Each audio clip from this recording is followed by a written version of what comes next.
ਸਤਨਾਮ ਸ਼੍ਰੀ ਵਾਹਿਗੁਰੂ ਸਾਹਿਬ ਜੀ।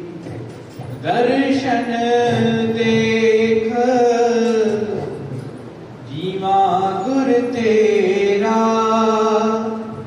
ਪੂਰਨ ਕਰਮ ਹੋਏ ਪ੍ਰਭ ਮੇਰਾ। ਇਹ ਬੇਨੰਤੀ ਸੁਣ ਪ੍ਰਭ ਮੇਰੇ, ਦੇਹੇ ਨਾਮ ਕਰ ਆਪਣੇ ਚੇਰੇ। ਹਾਂ ਆਇਆ ਦੂਰੋਂ ਚੱਲ ਕੇ, ਮੈਂ ਤੱਕੀ ਤੋ ਸ਼ਰਣਾਏ ਜੀਓ। ਮੈਂ ਆਸਾ ਰੱਖੀ ਚਿਤ ਮੈਂ, ਮੇਰਾ ਸਭ ਦੁਖ ਦਵਾਏ ਜੀਓ।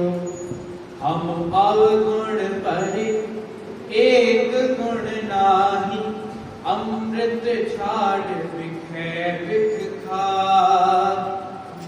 ਮਾਇਆ ਮੋਹ ਪਰਮ ਪੈ ਭੂਲੇ, ਸੁਤ ਦਾਰਾ ਸਿਉ ਪ੍ਰੀਤ ਲਗਾਈ।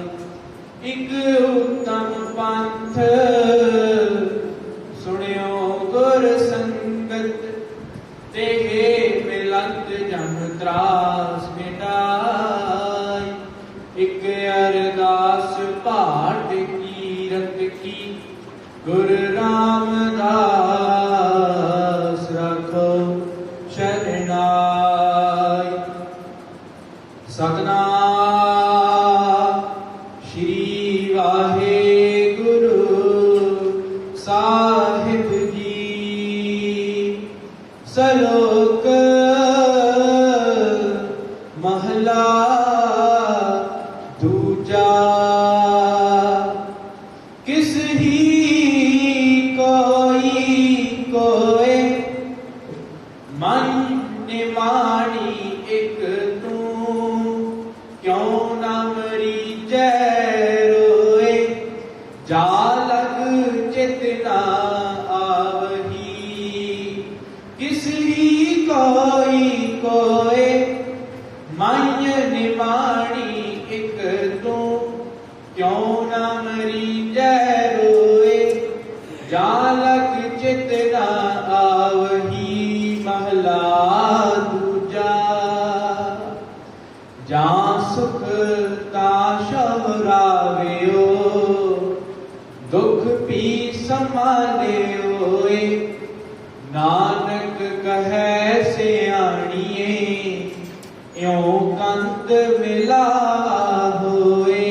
ਪੌੜੀ ਹਉ ਕਿਆ ਸਲਾਹੀ ਕਿਰਮ ਜੰਤ, ਵੱਡੀ ਤੇਰੀ ਵਡਿਆਈ। ਤੂੰ ਅਗਮ ਦਇਆਲ ਅਗੰਮ ਹੈ, ਆਪ ਲੈ ਮਿਲਾਈ। ਮੈਂ ਤੁਝ ਬਿਨ ਬੇਲੀ ਕੋ ਨਹੀਂ, ਤੂੰ ਅੰਤ ਸਥਾਈ। ਜੋ ਤੇਰੀ ਸ਼ਰਨਾਗਤੀ, ਤਿਨ ਲਹਿ ਛਡਾਈ। ਨਾਨਕ ਵੇ ਪਰਵਾਹ ਹੈ, ਤਿਸ ਤਿਲ ਨ ਤਮਾਈ। ਜੋ ਤੇਰੀ ਸ਼ਰਨਾਗਤੀ, ਤਿਨ ਲਹਿ ਛਡਾਈ। ਨਾਨਕ ਵੇ ਪਰਵਾਹ ਹੈ, ਤਿਸ ਤਿਲ ਨਾ ਤਮਾਈ। ਵਾਹਿਗੁਰੂ ਜੀ ਕਾ ਖਾਲਸਾ, ਵਾਹਿਗੁਰੂ ਜੀ ਕੀ ਫਤਿਹ। ਧੰਨ ਵਾਹਿਗੁਰੂ ਸਾਹਿਬ ਜੀਓ। ਕੋਟ ਬ੍ਰਹਮੰਡ ਕੋਟਾਪੁਰ ਸੁਆਮੀ, ਸਰਬ ਜੀਆਂ ਕਾ ਦਾਤਾਰੀ। ਪਰਤ ਪਾਲੈ ਨਿਤ ਸਾਰ ਸੰਭਾਲੈ, ਇਕ ਗੁਣ ਨਹੀਂ ਮੂਰਖ ਜਾਤਾ ਰੇ।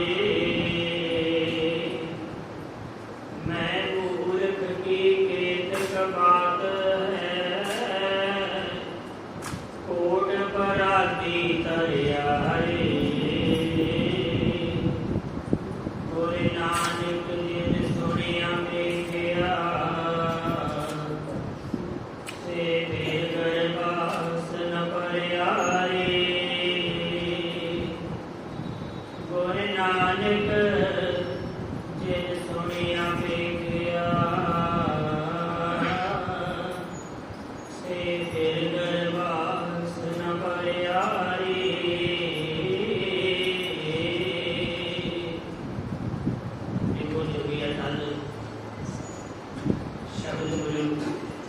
ਧੰਨ ਧੰਨ ਸਾਹਿਬ ਸ੍ਰੀ ਗੁਰੂ ਗ੍ਰੰਥ ਸਾਹਿਬ ਜੀ ਨੇ ਪਾਵਨ ਪਵਿੱਤਰ ਰਸੂਲੀ ਅੰਦਰ ਜੁੜ ਬੈਠੀ ਗੁਰੂ ਪਿਆਰੀ ਗੁਰੂ ਸਵਾਰੀ ਗੁਰੂ ਯੁਗ ਸਾਧ ਸੰਗਤ ਜੀਓ, ਆਪ ਸਭ ਬੜੇ ਹੀ ਧੰਨਤਾ ਦੇ ਪਾਤਰ ਹੋ ਜੋ ਕਿ ਅੰਮ੍ਰਿਤ ਵੇਲੇ ਦੇ ਦੀਵਾਨਾਂ ਦੀਆਂ ਹਾਜ਼ਰੀਆਂ ਭਰ ਕੇ ਆਪਣੇ ਜੀਵਨ ਦੀਆਂ ਅਮੁੱਲਕ ਘੜੀਆਂ ਨੂੰ ਸਫਲਾ ਕਰਨ ਦਾ ਯਤਨ ਕਰ ਰਹੇ ਹੋ। ਗੁਰੂ ਸਾਹਿਬ ਜੀ ਨੇ ਅਪਾਰ ਬਖਸ਼ਿਸ਼ ਰਹਿਮਤ ਕਿਰਪਾ ਕੀਤੀ ਹੈ। ਸਾਨੂੰ ਸਾਰਿਆਂ ਨੂੰ ਰਲ ਮਿਲ ਕੇ ਸਤ ਸੰਗਤ ਦੀਆਂ ਘੜੀਆਂ ਵਿੱਚ ਹਾਜ਼ਰੀਆਂ ਭਰਨ ਦਾ ਇਹ ਮਹਾਨ ਸਮਾਂ ਅਤੇ ਬਲ ਉਦਮ ਚਾਓ ਉਤਸ਼ਾਹ ਬਖਸ਼ਿਆ ਹੈ। ਆਪ ਜੀ ਨੇ ਪਾਵਨ ਪਵਿੱਤਰ ਹੁਕਮਨਾਮਾ ਸਰਵਣ ਕੀਤਾ ਹੈ।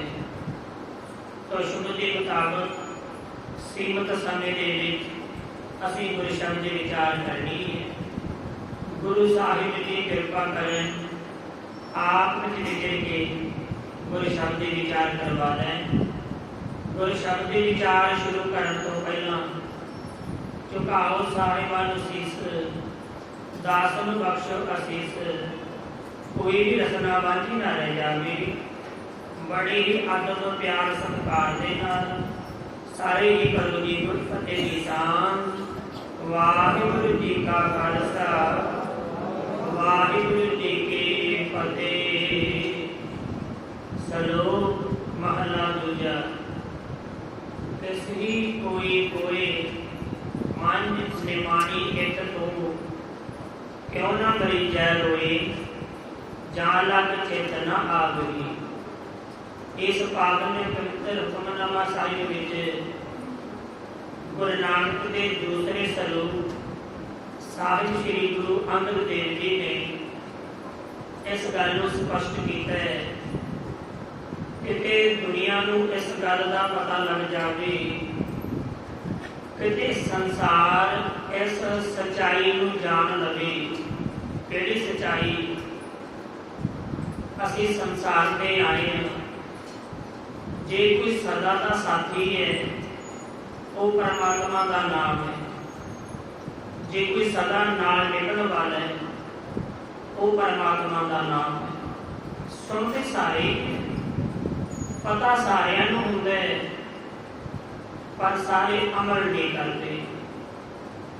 ਜਿਹੜੇ ਵੀ ਮਨੁੱਖ ਅਸੀਂ ਬੈਠੇ ਆ, ਜੋ ਵਿਚਾਰ ਆਪ ਜੀ ਦੇ ਨਾਲ ਸਾਂਝੀ ਹੋਈ ਹੈ, ਜੋ ਗੁਰੂ ਸਾਹਿਬ ਨੇ ਵਿਚਾਰਧਾਰਾ ਦਿੱਤੀ ਹੈ, ਇਹਦਾ ਮਤਲਬ ਇਹ ਨਹੀਂ ਕੋਈ ਨਵੀਂ ਗੱਲ ਹੈ। ਪਤਾ ਸਾਰਿਆਂ ਨੂੰ ਹੈ, ਪਰ ਸਾਰੇ ਅਮਲ ਨਹੀਂ ਕਰਦੇ। ਕਥਾ ਇਸੇ ਵਾਸਤੇ ਹੈ ਗੁਰੂ ਦੀ ਮੱਤ ਨੂੰ ਅਮਲ ਵਿੱਚ ਲਿਆਂਦਾ ਜਾਵੇ, ਸੱਚ ਨੂੰ ਅਮਲ ਵਿੱਚ ਲਿਆਂਦਾ ਜਾਵੇ, ਸੱਚ ਦੀ ਕਮਾਈ ਹੋ ਸਕੇ।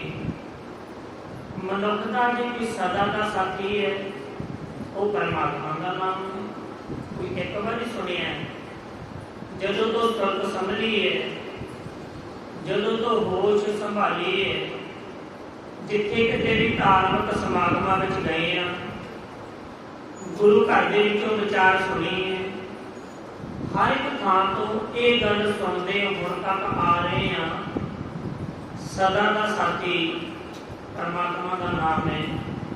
ਜੇ ਕੋਈ ਸਦਾ ਨਾਲ ਨਿਭ ਸਕਦਾ ਹੈ ਉਹ ਪਰਮਾਤਮਾ ਹੈ, ਪਰ ਅਮਲ ਨਹੀਂ ਨਾ ਹੋਇਆ। ਅੱਜ ਤੱਕ ਸੁਣਦਿਆਂ ਵੀ ਅਮਲ ਨਹੀਂ ਕਰ ਸਕੇ। ਪਤਾ ਸਭ ਕੁਝ ਹੁੰਦਾ ਹੈ। ਕਬੀਰ ਮਨ ਜਾਣਤ ਸਭ ਬਾਤ, ਜਾਣਤ ਹੀ ਔਗਣ ਕਰੇ। ਕਾਹੇ ਕੀ ਕੁਸ਼ਲਾਤ ਆਪ ਦੀਪ ਕੂਏ ਪਰੇ। ਭਗਤ ਕਬੀਰ ਜੀ ਨੇ ਵੀ ਇਸ ਗੱਲ ਤੇ ਜ਼ੋਰ ਦਿੱਤਾ ਹੈ। ਇਹ ਨਹੀਂ ਕਿ ਮਨੁੱਖ ਨੂੰ ਪਤਾ ਨਹੀਂ ਹੁੰਦਾ, ਸਾਰਾ ਪਤਾ ਹੁੰਦਾ ਹੈ। ਪੁੰਨ ਪਾਪ ਜਿੰਨਾ ਚਿਰ ਮਨੁੱਖ ਅਗਿਆਨਤਾ ਵਿੱਚ, ਉਹਨਾਂ ਚਿਰ ਭਾਵੇਂ ਪੁੰਨ ਪਾਪ ਦਾ ਨਾ ਪਤਾ ਹੋਵੇ, ਜੀਵਨ ਦਾ ਬਹੁਤਾ ਸੱਚ ਨੂੰ ਪਤਾ ਹੁੰਦਾ ਹੈ, ਪਰ ਉਹਦੇ ਤੇ ਅਮਲ ਨਹੀਂ ਕਰਦਾ। ਜਿੰਨੇ ਵੀ ਪਰਿਵਾਰ ਦੇ ਵਿੱਚ ਸੰਬੰਧ ਨੇ, ਇਹ ਵੀ ਆਰਜੀ ਤੌਰ ਤੇ ਸਦਾ ਨਿਭਣ ਵਾਲੇ ਨਹੀਂ ਹੈ। ਸਦਾ ਸਾਥ ਇਹਨਾਂ ਨੇ ਨਹੀਂ ਦੇਣਾ। ਜੋ ਵੀ ਸੰਸਾਰ ਤੇ ਆਇਆ, ਇਕੱਲਾ ਹੀ ਆਇਆ, ਇਕੱਲੇ ਨੇ ਜਾਣਾ। ਮਾਤ ਪਿਤਾ ਬਣਤਾ ਸੁਤ ਬੰਧਕ, ਇਸ਼ਟ ਨੀਤ ਹਰ ਭਾਈ, ਪੂਰਬ ਜਨਮ ਕੇ ਮਿਲੇ ਸੰਜੋਗੀ, ਅੰਤੈ ਕੋ ਨਾ ਸਹਾਈ। ਮਾਤਾ ਪਿਤਾ, ਇਸਤਰੀ, ਪੁੱਤਰ, ਭਰਾ, ਦੋਸਤ ਮਿੱਤਰ, ਜਿਨ੍ਹਾਂ ਨਾਲ ਵੀ ਸੰਬੰਧ ਬਣੇ ਹੈ, ਇਹ ਵੀ ਪੂਰਬਲਾ ਜਨਮ ਹੈ। ਕੋਈ ਉਹਨਾਂ ਦਾ ਲੈਣ ਦੇਣ ਹੈ, ਹਿਸਾਬ ਕਿਤਾਬ ਹੈ, ਉਹ ਪੂਰਾ ਕਰ ਰਹੇ। ਜਦੋਂ ਪੂਰਾ ਹੋ ਗਿਆ, ਉਦੋਂ ਅੱਗੇ ਚੱਲਦੇ ਹੋ ਜਾਂਦੇ।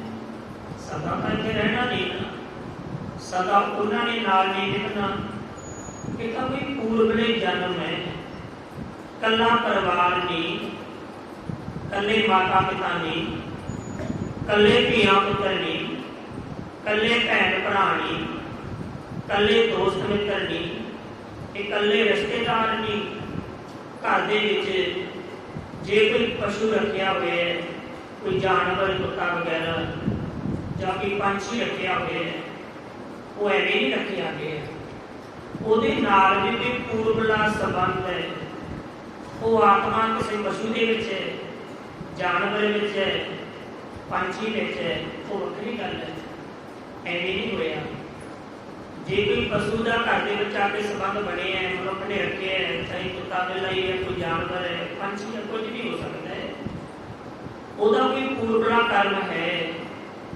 ਜਿੰਨਾ ਚਿਰ ਉਹ ਪੂਰਾ ਨਹੀਂ ਹੁੰਦਾ, ਉਹ ਘਰ ਦੇ ਵਿੱਚ ਰਹੇਗਾ। ਜਦੋਂ ਪੂਰਾ ਹੋ ਗਿਆ ਨਹੀਂ ਰਹੇਗਾ, ਚਲਾ ਜਾਏਗਾ। ਸਦਾ ਨਾਲ ਨਿਭਣ ਵਾਲਾ ਇੱਥੇ ਕੁਝ ਵੀ ਨਹੀਂ ਹੈ। ਸਦਾ ਨਾਲ ਤਾਂ ਪਰਮਾਤਮਾ ਨੇ ਨਿਭਣਾ ਹੈ, ਪਰਮਾਤਮਾ ਦੇ ਨਾਮ ਨੇ ਨਿਭਣਾ ਹੈ। ਕਿਸੇ ਹੀ ਕੋਈ ਪਰਮਾਤਮਾ ਜੀ, ਕਿਸੇ ਦਾ ਕੋਈ ਸਹਾਰਾ, ਕੋਈ ਕਿਸੇ ਨੂੰ ਸਹਾਰਾ ਮੰਨਦਾ ਹੈ। ਮਾਪੇ ਆਪਣੇ ਬੱਚਿਆਂ ਨੂੰ ਸਹਾਰਾ ਮੰਨਦੇ ਨੇ, ਬੱਚੇ ਮਾਪਿਆਂ ਨੂੰ ਸਹਾਰਾ ਮੰਨਦੇ ਹੈ। ਇਹ ਮਨੁੱਖ ਦੀ ਦੁਨੀਆ ਵਿੱਚ ਹੈ। ਜੇ ਗੌਰ ਨਾਲ ਸੋਚੋਗੇ ਨਾ, 84 ਲੱਖ ਜੂਨ ਵਿੱਚੋਂ ਸਭ ਤੋਂ ਸਿਆਣਾ ਪਰਮਾਤਮਾ ਨੇ ਮਨੁੱਖ ਨੂੰ ਬਣਾਇਆ ਹੈ। ਬੜੀ ਅਕਲ ਦਿੱਤੀ ਹੈ। ਪਰ ਸਭ ਤੋਂ ਜੇ ਕੋਈ ਨਾ ਸਮਝੇ, ਉਹ ਵੀ ਮਨੁੱਖ ਹੈ। ਮਨੁੱਖ ਆਉਣ ਵਾਲੇ ਸਮੇਂ ਬਾਰੇ ਪੋਜ਼ਿਟਿਵ ਨਹੀਂ ਸੋਚਦਾ, ਵਿਚਾਰ ਉੱਚੇ ਨਹੀਂ ਰੱਖਦਾ, ਵਿਚਾਰ ਬੜੇ ਨੀਵੇਂ ਰੱਖਦਾ ਹੈ। ਮੁਬਾਰਕ ਹੈ, ਜਿੰਨਾ ਪਰਿਵਾਰ ਹੋਵੇ ਚੰਗੀ ਗੱਲ ਹੈ, ਧੀਆਂ ਪੁੱਤਰ ਹੋਣ ਚੰਗੀ ਗੱਲ ਹੈ। ਪਰ ਮਨੁੱਖ ਦੀ ਸੋਚ ਕੀ ਹੈ? ਧੀਆਂ ਪੁੱਤਰ ਕਾਹਦੇ ਵਾਸਤੇ ਹੋਣ? ਮਨੁੱਖ ਸੋਚਦਾ ਹੈ ਮੇਰੀ ਔਲਾਦ ਹੋਵੇ, ਬੁਢੇਪੇ ਵਿੱਚ ਮੇਰੇ ਕੰਮ ਆਏਗੀ। ਕੰਮ ਆਉਣ ਦਾ ਕੀ ਮਤਲਬ ਹੈ? ਬੁਢੇਪੇ ਵਿੱਚ ਬਿਮਾਰ ਹੋਣਾ, ਢਿੱਲੇ ਕੱਸੇ ਹੋਣਾ, ਮੰਜੇ ਤੇ ਵੀ ਪੈਣਾ, ਉਦੋਂ ਔਲਾਦ ਕੰਮ ਆਏਗੀ। ਪਹਿਲੇ ਮਨੁੱਖ ਨੇ ਸੋਚਿਆ ਕਿ ਪਸ਼ੂ ਪੰਛੀ ਜਾਨਵਰ ਕੀੜੇ ਮਕੌੜੇ, ਉਹਨਾਂ ਨੂੰ ਉਹਨਾਂ ਦੇ ਬੱਚੇ ਸਮਝਦੇ, ਉਹਨਾਂ ਦੀਆਂ ਔਲਾਦਾਂ ਸਮਝਦੀਆਂ, ਉਹਨਾਂ ਦਾ ਤਾਂ ਜੀਵਨ ਨਿਰਵਾਹ ਹੁੰਦਾ ਹੈ। ਉਹ ਵੀ ਜੀਵਨ ਪੂਰਾ ਕਰਕੇ ਜਾਂਦੇ ਹੈ, ਉਹ ਵੀ ਜ਼ਿੰਦਗੀ ਜਿਉਂਦੇ ਹੈ। ਹਾਲਾਂਕਿ ਮਨੁੱਖ ਨਾਲੋਂ ਸੌਖੀ ਜ਼ਿੰਦਗੀ ਜਿਉਂਦੇ ਹੈ।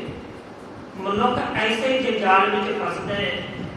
ਆਉਣ ਵਾਲੇ ਸਮੇਂ ਬਾਰੇ ਜਿਹੋ ਜਿਹੀ ਸੋਚ ਹੈ ਉਹ ਵਾਪਰ ਨਹੀਂ ਹੈ ਨਾ। ਆਉਣ ਵਾਲੇ ਸਮੇਂ ਬਾਰੇ ਖਿਆਲਾਂ ਤੋਂ ਉੱਚੇ ਨਹੀਂ ਰੱਖੇ, ਸੋਚ ਨੂੰ ਉੱਚਾ ਨਹੀਂ ਰੱਖਿਆ ਕਿ ਮੈਂ ਹਮੇਸ਼ਾ ਚੜ੍ਹਦੀ ਕਲਾ 'ਚ ਰਹਾਂਗਾ, ਚੜ੍ਹਦੀ ਕਲਾ 'ਚ ਸੰਸਾਰ ਤੋਂ ਜਾਵਾਂਗਾ। ਕਿਉਂ ਮਨੁੱਖ ਸੋਚਦੇ? ਕੋਈ ਸਮਾਂ ਆਏਗਾ, ਮੇਰੇ ਧੀਆਂ ਪੁੱਤਰਾਂ ਨੂੰ ਸਾਂਭਣਾ ਪਏਗਾ। ਸੋਚਣ ਦੀ ਲੋੜ ਹੀ ਨਹੀਂ ਹੈ। ਜਿਹੜਾ ਸਮਾਂ ਹਾਲੇ ਆਇਆ ਨਹੀਂ, ਇਹਦਾ ਮਤਲਬ ਇਹ ਨਹੀਂ ਕਿ ਮਨੁੱਖ ਲਾਪਰਵਾਹੀ ਕਰੇ, ਨਹੀਂ। ਗੱਲ ਸੋਚ ਨੂੰ ਉੱਚੀ ਕਰਨ ਦੀ ਹੈ, ਵਿਚਾਰਧਾਰਾ ਨੂੰ ਉੱਚੀ ਕਰਨ ਦੀ ਹੈ। ਜਿੰਨੇ ਵੀ ਮਨੁੱਖ ਔਲਾਦ ਦੀ ਇੱਛਾ ਰੱਖਦੇ ਆ ਨਾ, ਤਕਰੀਬਨ ਸਾਰੇ ਰੱਖਦੇ ਆ ਕਿ ਮਿਲਣਾ ਹੀ ਹੋਏਗਾ। ਸੋਚ ਇਹ ਹੈ ਆਉਣ ਵਾਲੇ ਸਮੇਂ ਦੇ ਵਿੱਚ ये बच्चे मेरे काम आउणगे। बड़े दुख की गल है, 4-4 पुत्रां दे बाप मैं रोंदे देखे है। इन्हां अखां दे नाल कोई पानी तक नहीं पुछदा। उन्हां बापां ने भी आसां तां बड़ियां लाईआं सी कि सानूं बच्चे सामभणगे, नहीं सामभिआ। पूर्व जन्म के मिले सुरूपी पूर्वला कर्म है, कोई संयोग होए सदा नाल नहीं लगना। सुबाना खलारा ना पाइए, किसी ही कोई किसी नूं सहारा मनदा है, कोई किसी नूं सहारा मनदा है। पर गुरु अंगद देव जी की सोच की है, मांझ निमाणी एक तू, मेरा निमाणी दाता तू इको एक है परमात्मा, मेरा निमाणी दा तू ही सहारा है। जिन्हें सहारा ही परमात्मा नूं बना लिया वो कदे बेसहारा हो ही नहीं सकता। जिन्हें आसरा ही परमात्मा नूं बना लिया वो कदे बेआसरा निआसरा हो ही नहीं सकता। मुबारक है आसरे जिन्हें मर्जी होण, धियां पुत्र दोस्त मित्र रिश्तेदार, पर जो एक आसरा परमात्मा है वो जरूर होना चाहिए। जे होर ढंगाई विच जाओगे, जिन्हें भी धियां पुत्र मापे रिश्तेदार आसरा नहीं ना, उन्हां विच भी परमात्मा ही सहारा बने है। परमात्मा ने संबंध बनाए है। मंझ निमाणी एक क्यों ना मरीजा रोए, जान लग चित ना आके। जदों तुसीं चेतना ना आओ, असीं क्यों ना रो रो के मर जाइए। रो रो के कदों मरीदा है, जदों अत दा दुख होवे। दुखी मनुख रोंदा है, सुखी तां हसदा है, छालां मारदा है। जदों दुख हुंदा है उदों ही मनुख रोंदा है। जदों तुसीं चित नहीं ना आउंदे, जदों तुहाडी याद विसरदी है, जदों तुसीं भुलदे हो, असीं रो रो के क्यों नहीं मर जाते। भाव तुहाडी याद तो बिना मनुख बड़ा दुखी हुंदा है। दुख की गल आई है, इहदे ते भी 2 मिनट असीं विचार कर लईए। दुख परमात्मा ने नहीं बनाया, दुख परमात्मा की देन नहीं है। मनुख दुखी बड़ा है। अज मनुख की दुनिया में देखिए दुख शिखरां ते है। जिहड़े घर दे विच भी जाओ, एक बाबा फरीद ने कह दिता, फरीदा ऊंचा चढ़ कर देखिया घर घर के हाल, नानक दुखिया सब संसार। मनुखता बड़ी दुखी है। जे दुख परमात्मा ने नहीं बनाया, मनुख दुखी क्यों है।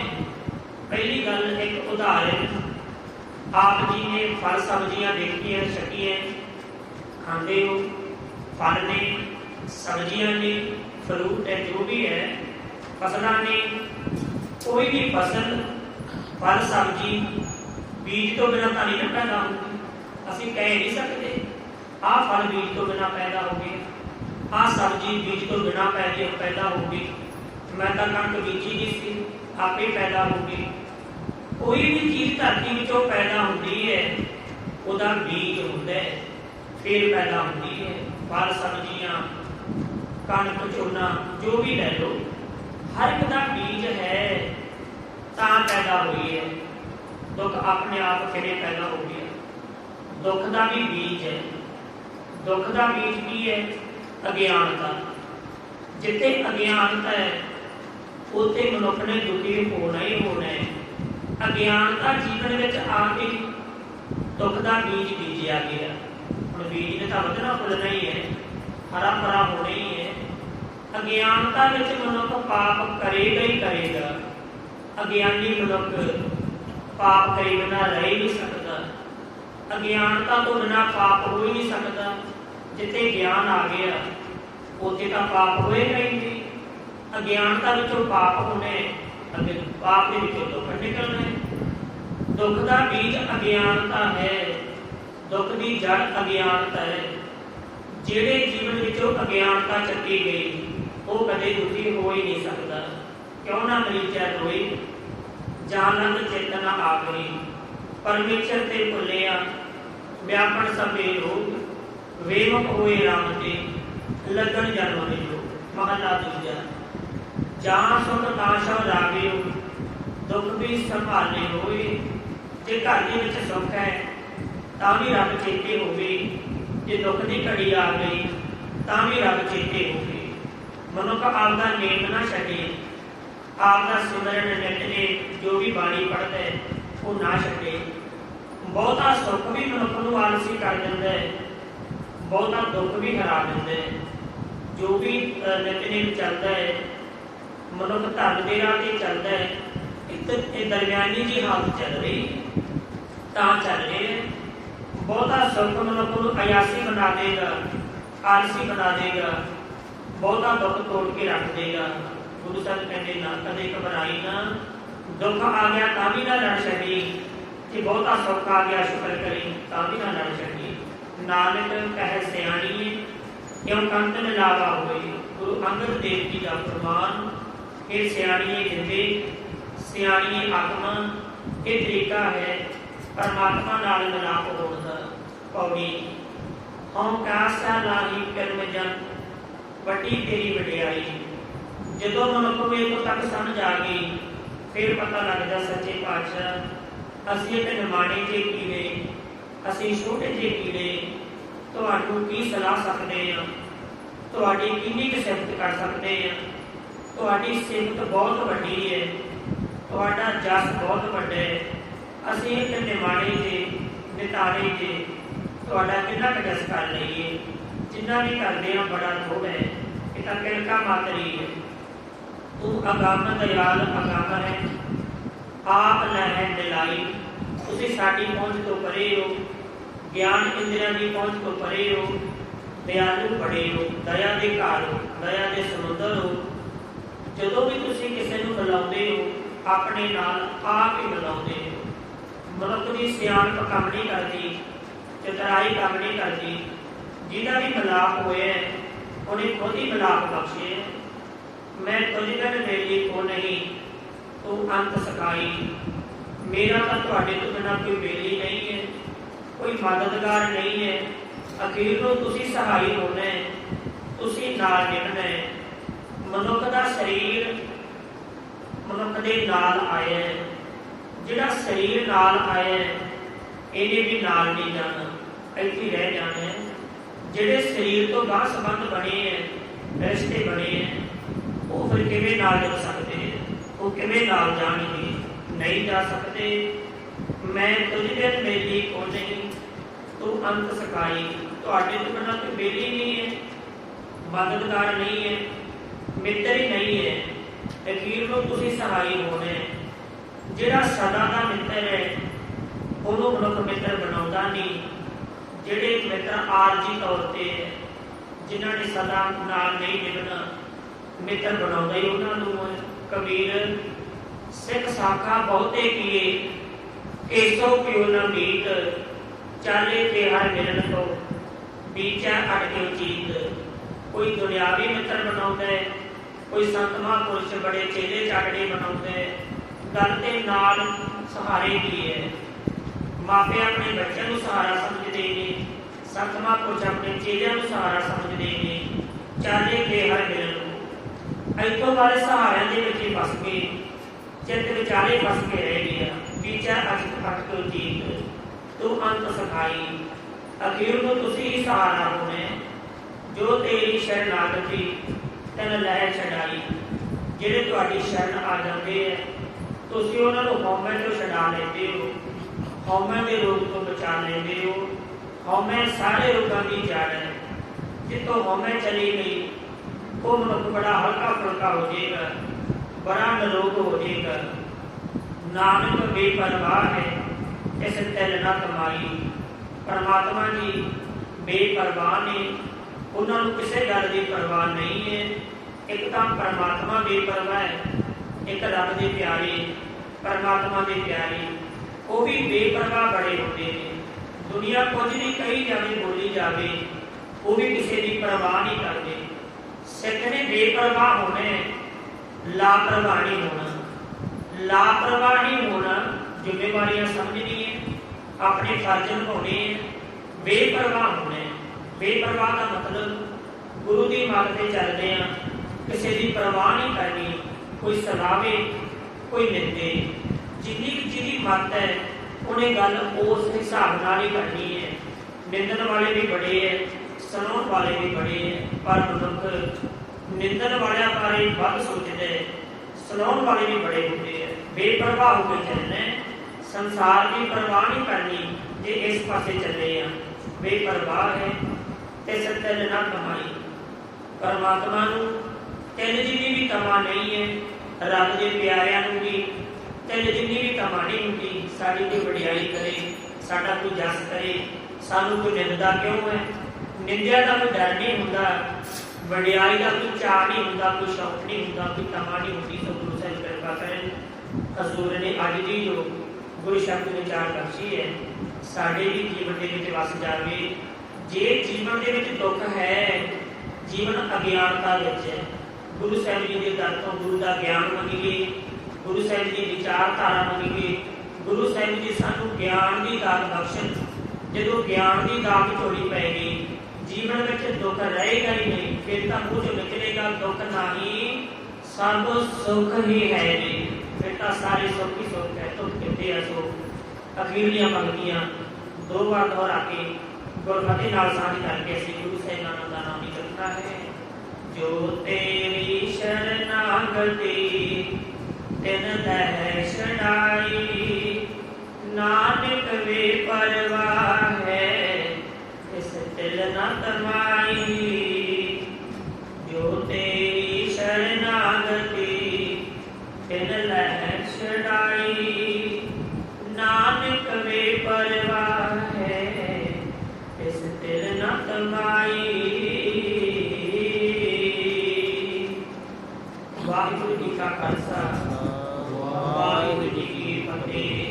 ਧੰਨ ਹੈ, ਧੰਨ ਹੈ, ਧੰਨ ਹੈ ਗੁਰੂ ਨਾਨਕ ਦੇਵ ਜੀ। ਧੰਨ ਹੈ, ਧੰਨ ਹੈ, ਧੰਨ ਹੈ, ਧੰਨ ਹੈ ਗੁਰੂ ਨਾਨਕ ਦੇਵ ਜੀ। ਧੰਨ ਹੈ, ਧੰਨ ਹੈ, ਧੰਨ ਹੈ ਗੁਰੂ ਅੰਗਦ ਦੇਵ ਜੀ। ਧੰਨ ਹੈ, ਧੰਨ ਹੈ, ਧੰਨ ਹੈ, ਧੰਨ ਹੈ ਗੁਰੂ ਅੰਗਦ ਦੇਵ ਜੀ। ਧੰਨ ਹੈ, ਧੰਨ ਹੈ, ਧੰਨ ਹੈ ਗੁਰੂ ਅਮਰਦਾਸ ਜੀ। ਧੰਨ ਹੈ, ਧੰਨ ਹੈ, ਧੰਨ ਹੈ, ਧੰਨ ਹੈ ਗੁਰੂ ਅਮਰਦਾਸ ਜੀ। ਧੰਨ ਹੈ, ਧੰਨ ਹੈ, ਧੰਨ ਹੈ ਗੁਰੂ ਰਾਮਦਾਸ ਜੀ। ਧੰਨ ਹੈ, ਧੰਨ ਹੈ, ਧੰਨ ਹੈ, ਧੰਨ ਹੈ ਗੁਰੂ ਰਾਮਦਾਸ ਜੀ। ਧੰਨ ਹੈ,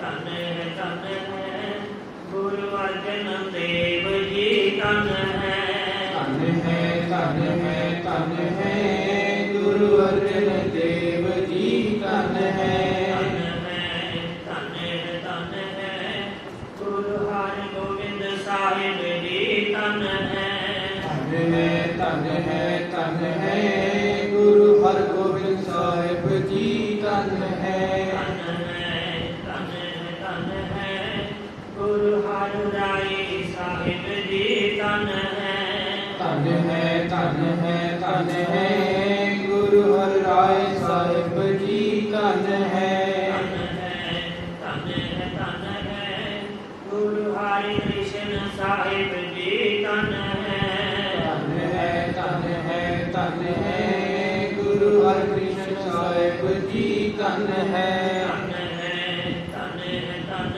ਹੈ ਗੁਰੂ ਤੇਗ ਬਹਾਦਰ ਜੀ। ਧੰਨ ਹੈ, ਧੰਨ ਹੈ, ਧੰਨ ਹੈ, ਧੰਨ ਹੈ ਗੁਰੂ ਤੇਗ ਬਹਾਦਰ ਜੀ। ਧੰਨ ਹੈ, ਧੰਨ ਹੈ, ਧੰਨ ਹੈ ਗੁਰੂ ਗੋਬਿੰਦ ਸਿੰਘ ਜੀ। ਧੰਨ ਹੈ, ਧੰਨ ਹੈ, ਧੰਨ ਹੈ, ਧੰਨ ਹੈ ਗੁਰੂ ਗੋਬਿੰਦ ਸਿੰਘ ਜੀ। ਧੰਨ ਹੈ, ਧੰਨ ਹੈ, ਧੰਨ ਹੈ ਗੁਰੂ ਗ੍ਰੰਥ ਸਾਹਿਬ ਜੀ। ਧੰਨ ਹੈ, ਧੰਨ ਹੈ, ਧੰਨ ਹੈ, ਧੰਨ ਹੈ ਗੁਰੂ ਗ੍ਰੰਥ ਸਾਹਿਬ ਜੀ। ਧੰਨ ਹੈ, ਧੰਨ ਹੈ, ਧੰਨ ਹੈ ਗੁਰੂ ਗ੍ਰੰਥ ਸਾਹਿਬ ਜੀ। ਧੰਨ ਹੈ, ਧੰਨ ਹੈ, ਧੰਨ ਹੈ, ਧੰਨ ਹੈ ਗੁਰੂ ਗ੍ਰੰਥ ਸਾਹਿਬ ਜੀ। ਧੰਨ ਹੈ, ਧੰਨ ਹੈ, ਧੰਨ ਹੈ ਗੁਰੂ ਸਾਧ ਸੰਗਤ ਜੀ। ਧੰਨ ਹੈ, ਧੰਨ ਹੈ, ਧੰਨ ਹੈ, ਧੰਨ ਹੈ ਗੁਰੂ ਧਨ ਹੈ ਧਨ ਹੈ ਗੁਰੂ ਪੰਥ ਖਾਲਸਾ ਧਨ ਹੈ ਧਨ ਹੈ ਧਨ ਹੈ ਧਨ ਹੈ ਗੁਰੂ ਪੰਥ ਖਾਲਸਾ ਧਨ ਹੈ। ਹੋਈਆਂ ਪੁਰਾਂ ਦੇ ਅਖੀਰ ਵਿੱਚ ਪੜੋ ਪ੍ਰਭੂ ਤੇਰੀ ਸਾਂਝ। ਵਾਹਿਗੁਰੂ ਜੀ ਕਾ ਖਾਲਸਾ ਵਾਹਿਗੁਰੂ ਜੀ ਕੀ ਫਤਿਹ। ਬਹੁਤ ਧੰਨਵਾਦ ਹੈ ਭਾਈ ਸਾਹਿਬ ਭਾਈ ਗੁਰਸੇਵਕ ਸਿੰਘ ਜੀ ਦਾ, ਜਿਨ੍ਹਾਂ ਨੇ ਪਾਵਨ ਹੁਕਮਨਾਮਾ ਸਾਹਿਬ ਜੀ ਦੀ ਕਥਾ ਸਾਨੂੰ ਸਾਰਿਆਂ ਨੂੰ ਸ਼ਰਵਣ ਕਰਵਾਈ ਹੈ। ਭਾਗਾ ਵਾਲੇ ਹਾਂ, ਗੁਰੂ ਚਰਨਾਂ ਦੇ ਵਿੱਚ ਜੁੜ ਬੈਠਣ ਦਾ ਸੁਭਾਗ ਸਮਾਂ ਪ੍ਰਾਪਤ ਹੋਇਆ ਹੈ। ਕਿਸ ਹੀ ਕੋਈ ਕੋਏ ਮਨ ਨਿਮਾਣੀ ਇੱਕ ਤੂੰ, ਮਨ ਨਿਮਾਣੀ ਇੱਕ ਤੂੰ ਨੂੰ ਅਸੀਂ ਬੜਾ ਹੀ ਗਲਤ ਪਾਸੇ ਲੈ ਗਏ। ਭਾਈ ਸਾਹਿਬ ਜੀ ਨੇ ਬੜੀ ਪਿਆਰੀ ਗੱਲ ਕਹੀ ਕਿ ਮੇਰੀ ਨਿਮਾਣੀ ਦਾਤਾ ਇੱਕ ਤੂੰ ਹੀ ਹੈ। ਪਰ ਜਦੋਂ ਇਸ ਪੰਕਤੀ ਨੂੰ ਪੜ੍ਹਦੇ ਹਾਂ ਤਾਂ ਕਿਤੇ ਮਨ ਦੇ ਵਿੱਚ ਇਹ ਗੱਲ ਆ ਜਾਂਦੀ ਹੈ, ਇਹ ਵਿਚਾਰ ਆ ਜਾਂਦਾ ਹੈ ਕਿ ਮੇਰੇ ਨਿਮਾਣੀ ਦਾਤਾ ਇੱਕ ਤੂੰ ਹੀ ਹੈ। ਇਹ ਗੱਲ ਕਹਿ ਕੇ ਅਸੀਂ ਗੁਰੂ ਸਾਹਿਬ ਜੀ ਨੂੰ ਆਪਣੇ ਵਸ ਦੇ ਵਿੱਚ ਕਰ ਸਕਦੇ ਹਾਂ। ਇਹ ਗੱਲ ਕਹਿ ਦਈਏ, ਅਗਰ ਦੁਨੀਆ ਦੇ ਵਿੱਚ ਕਿਸੇ ਨੂੰ ਇਹ ਗੱਲ ਕਹਿ ਦਈਏ ਕਿ ਮੇਰਾ ਤਾਂ ਸਿਰਫ ਤੂੰ ਹੀ ਹੈ, ਤਾਂ ਹਿਰਦੇ ਦੇ ਵਿੱਚ ਐਕਸਪੈਕਟੇਸ਼ਨਸ ਬੜੀਆਂ ਹੀ ਵੱਧ ਜਾਂਦੀਆਂ ਹਨ, ਆਸ ਬੜੀ ਹੀ ਵੱਧ ਜਾਂਦੀ ਹੈ। ਫਿਰ ਅਸੀਂ ਵੀ ਇਹ ਆਸ ਕਰਦੇ ਹਾਂ ਕਿ ਮੈਂ ਤਾਂ ਫਲਾਣੇ ਬੰਦੇ ਦਾ ਇੰਨਾ ਕੀਤਾ, ਮੈਨੂੰ ਮੌਕੇ ਤੇ ਜਵਾਬ ਦੇ ਗਿਆ। ਮੈਂ ਤਾਂ ਉਸ ਸਮੇਂ ਜਦੋਂ ਇਸ ਤੇ ਗਰੀਬੀ ਸੀ, ਮੈਂ ਇਹਦੀ ਪੈਸੇ ਦੇ ਰੂਪ ਦੇ ਵਿੱਚ ਵੀ ਹੈਲਪ ਕੀਤੀ ਹੈ, ਜੇ ਮੈਨੂੰ ਜ਼ਰੂਰਤ ਹੈ ਇਹ ਮੈਨੂੰ ਦੇ ਨਹੀਂ ਰਿਹਾ। ਜਦੋਂ ਦੁਨੀਆ ਦੇ ਵਿੱਚ ਕਿਸੇ ਨੂੰ ਇਹ ਗੱਲ ਕਹਿ ਦਿੰਦੇ ਹਾਂ ਕਿ ਮਨ ਨਿਮਾਣੀ ਇੱਕ ਤੂੰ, ਤਾਂ ਹਿਰਦੇ ਦੇ ਵਿੱਚ ਆਸ ਪੈਦਾ ਹੋ ਜਾਂਦੀ ਹੈ। ਪਰ ਜਦੋਂ ਗੁਰੂ ਸਾਹਿਬ ਜੀ ਨੂੰ ਇਹ ਕਹੀਏ ਕਿ ਮਨ ਨਿਮਾਣੀ ਇੱਕ ਤੂੰ, ਉਦੋਂ ਹਿਰਦੇ ਦੇ ਵਿੱਚੋਂ ਆਸਾਂ ਵੀ ਸਾਰੀਆਂ ਖਤਮ ਹੋਣੀਆਂ ਚਾਹੀਦੀਆਂ ਤੇ ਨਿਰਾਸ਼ਾ ਵੀ ਸਾਰੀਆਂ ਖਤਮ ਹੋਣੀਆਂ ਚਾਹੀਦੀਆਂ ਹਨ। ਮਨ ਨਿਮਾਣੀ ਇੱਕ ਤੂੰ, ਗੁਰਬਾਣੀ ਤੋਂ ਹੀ ਪ੍ਰਮਾਣ ਲਈਏ ਤਾਂ ਗੁਰੂ ਸਾਹਿਬ ਜੀ ਇੱਕ ਜਗ੍ਹਾ ਤੇ ਕਹਿੰਦੇ ਹਨ, ਅਬ ਹਮ ਚਲੀ ਠਾकुर पै हार, जब हम शरण प्रभु की आई, राख प्रभु भावे मार। भावे जिਉਂਦਾ ਰੱਖ, ਭਾਵੇਂ ਮਾਰ ਦੇ। ਇਹ ਪਰਮਾਤਮਾ ਜਦੋਂ ਤੇਰੀ ਸ਼ਰਨ ਦੇ ਵਿੱਚ ਆ ਗਏ ਹਾਂ, ਤੇਰੀ ਰਜ਼ਾ ਦੇ ਵਿੱਚ ਹੀ ਰਹਿਣਾ ਸਾਡਾ ਕਰਤੱਵ ਬਣ ਗਿਆ। ਇੱਕ ਰਾਈਟਰ ਨੂੰ ਪੜ੍ਹ ਰਿਹਾ ਸੀ, ਉਹ ਲਿਖਦਾ ਹੈ, ਕਹਿੰਦੇ ਕਿ ਸ਼ਰਧਾਲੂਆਂ ਦੀ ਸ਼ਰਧਾ ਐਸੀ ਕਿ ਪਿੱਪਲ ਨੂੰ ਵੀ ਰੱਬ ਮੰਨ ਲਿਆ। ਇੱਕ ਬੀਬੀ ਪਿੱਪਲ ਕੋਲ ਜਾਂਦੀ ਹੈ ਤੇ ਕਹਿੰਦੀ ਹੈ ਕਿ ਮੇਰੇ ਬੇਟੇ ਦਾ ਵਿਆਹ ਨਹੀਂ ਹੋ ਰਿਹਾ, ਸੁਪਨਾ ਸੁਣਦੀ ਹੈ ਕਿ ਮੇਰੇ ਘਰ ਨੂੰਹ ਆ ਜਾਏ। ਨੂੰਹ ਆ ਗਈ, ਪਰਮਾਤਮਾ ਨੇ ਕਿਰਪਾ ਕੀਤੀ, ਨੂੰਹ ਆ ਗਈ। ਪਰ ਕਹਿ ਲਈਏ ਕਿ ਨੂੰਹ ਤੇ ਸੱਸ ਦੀ ਮੱਤ ਨਹੀਂ ਰਹੀ। ਹੁਣ ਉਹ ਵਾਪਸ ਉਸੇ ਪਿੱਪਲ ਕੋਲ ਜਾ ਕੇ ਕਹਿ ਰਹੀ ਹੈ, ਪਿੱਪਲਾ ਵੇ ਪਿੱਪਲਾ ਤੇਰੀ ਜੈ, ਜਿਹੜੀ ਦਿੱਤੀ ਉਹ ਜੀ ਲੈ। ਪਰ ਗੁਰਬਾਣੀ ਦੇ ਮੁਤਾਬਕ ਇਹ ਸਾਰੀਆਂ ਚੀਜ਼ਾਂ ਅੰਧ ਵਿਸ਼ਵਾਸ ਨੇ। ਮਨ ਨਿਮਾਣੀ ਇੱਕ ਤੂੰ, ਪਰਮਾਤਮਾ ਦੀ ਰਜ਼ਾ ਦੇ ਵਿੱਚ ਰਹਿ ਕੇ ਜੀਏ। ਸਿਰਫ ਇੱਕ ਹੀ ਆਸ ਹੋਵੇ ਉਸ ਪਰਮਾਤਮਾ ਦੇ ਦਰਸ਼ਨਾਂ ਦੀ ਪਿਆਸ ਹੋਵੇ। ਮਨ ਨਿਮਾਣੀ ਇੱਕ ਤੂੰ, ਜੋ ਕੁਝ ਹੈ ਪਰਮਾਤਮਾ ਸਾਨੂੰ ਉਪਦੇਸ਼ ਦੇਗਾ। ਗੁਰੂ ਸਾਹਿਬ ਜੀ ਜੋ ਕੁਝ ਸਾਨੂੰ ਉਪਦੇਸ਼ ਦਿਓਗੇ, ਕਿਉਂਕਿ ਆਸਰਾ ਸਿਰਫ ਤੁਸੀਂ ਹੀ ਹੋ, ਜੋ ਉਪਦੇਸ਼ ਦਿਓਗੇ ਮੈਂ ਸਤ ਬਚਨ ਕਰਕੇ ਮੰਨ ਲਵਾਂ। ਮਨ ਨਿਮਾਣੀ ਇੱਕ, ਕਿਉਂਕਿ ਆਸਰਾ ਸਿਰਫ ਤੁਹਾਡਾ ਹੈ। ਜੋ ਕੁਝ ਕਹੋਗੇ ਅੱਖਾਂ ਬੰਦ ਕਰਕੇ ਮੰਨ ਲਵਾਂਗਾ, ਕਿਸੇ ਹੋਰ ਦੇ ਕੋਲ ਨਹੀਂ ਜਾਵਾਂਗਾ। ਭਾਵੇਂ ਦੁੱਖ ਆਵੇ, ਭਾਵੇਂ ਸੁੱਖ ਆਵੇ। ਇਹਦਾ ਮਤਲਬ ਇਹ ਨਹੀਂ ਕਿ ਮੈਂ ਸੁੱਖ ਦੇ ਵਿੱਚ ਛਾਲਾਂ ਮਾਰਨ ਲੱਗ ਜਾਵਾਂਗਾ ਤੇ ਦੁੱਖ ਦੇ ਵਿੱਚ ਇਤਨਾ ਦੁਖੀ ਹੋ ਜਾਵਾਂਗਾ ਕਿ ਮੈਨੂੰ ਹੋਰ ਕੋਈ ਗੁਰੂ ਢੂੰਡਣਾ ਪੈ ਜਾਏ। ਮਨ ਨਿਮਾਣੀ ਇੱਕ ਤੂੰ।